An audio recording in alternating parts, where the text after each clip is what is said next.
So the fourth area is retention. What is your retention strategy? Far easier to build a business on good clients than find new ones, because new ones is a bit more involved, but somebody that is already spending money with you already loves you, you hope. So one good retention strategy is to actually follow up after you've delivered the service and ask, how did we do?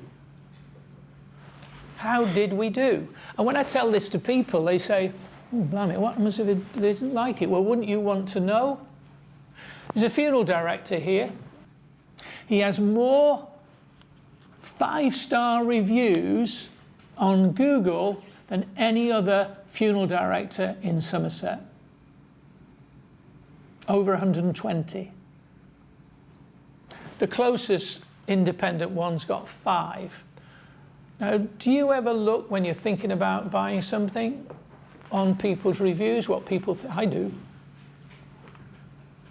And that's because he asked them, how do we do? So how do we do is quite important. And very often people will tell you things, what you think you've sold them or what you think you've helped them with is not actually what they value the most. It's quite strange.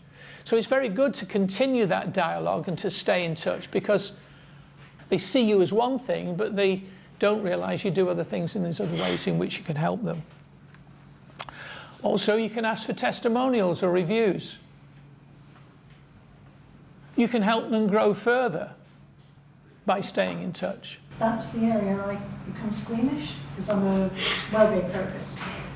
So, for example, I've worked in the last 12 months with at least 5 people who've had major anxiety right up to suicide ideation. But that's not something that you want to then say, oh, can you give me a review? I didn't say follow up and ask for a review. Yeah. I said follow up and say, how do we do? In other words, you naturally, if you're, and I'd imagine you've got a course of treatments or consultations, you are checking back to see whether what you're doing is working. Yeah. I'll tell you where you might be helpful. It's usually when somebody says something complimentary to you.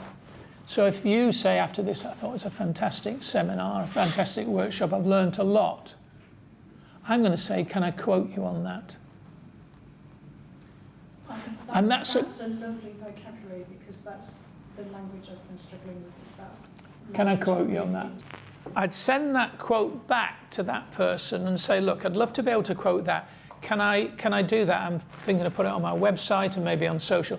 I'm more than happy to give you a link back to your business. If the person says no, that's absolutely fine. Somebody today is to say, I don't want to be photographed. So I respect that. But can you see how that could work? Can I quote you on that? Because testimonials... I'm pleased to say everyone is still alive and doing very well. That's good. That's good.